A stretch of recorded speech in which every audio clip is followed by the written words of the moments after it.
And I would like to explain one more important thing. When this consensus was developed of tamassuk bil mazhab, at-taqayyud bil mazhab, follow one mazhab, conformity with the school, this implies that the prophetic sunnah and its commands have been protected right from the beginning till end by the ummah. Any act which was performed by Holy Prophet, and it was reported to Imam Abu Hanifa, he gave his fatwa to act upon that. Any act performed by Holy Prophet in different time, that information was received by Imam Shafi'i, not by Imam Abu Hanifa, or by Imam Abu Hanifa and not by Imam Shafi'i, or that was reached to Imam Malik and not to other Imam. So he gave the fatwa according to that sunnah, Shafi'i gave the fatwa according to other sunnah, and Maliki and Hanafi, Imam Malik and Hanbal, he gave fatwa according to other sunnah. The main divine intention of Almighty God was that every single act which was ever performed by Prophet, his beloved Prophet Muhammad, ever performed by him, Almighty Allah wanted that every single practice of Prophet Muhammad should be preserved.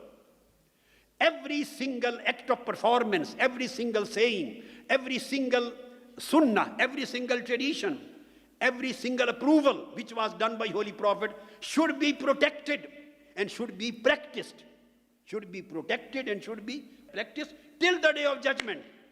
But the protection of the whole sum of the sunnah of Holy Prophet was not possible through one school, through one mazhab.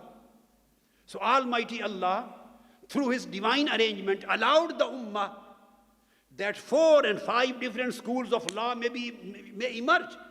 So some of the sunnah are preserved in Hanafite form.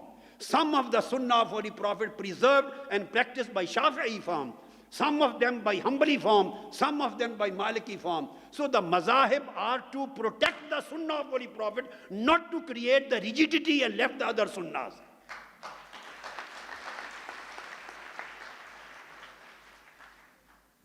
So the mazahib, the existence of mazahib is to create totality, and a total comprehension of the practices of the Holy Prophet ﷺ. These are not in order to create rigidity and partiality. When we act upon taqayyud, follow one mazhab, this becomes the safest way. This becomes safest way in our personal life.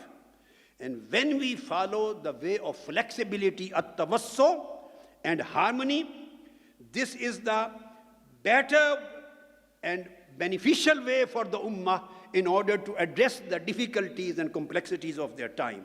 So the basic solution lies al-jam'u bayna at-taqayyud wa at-tawassu.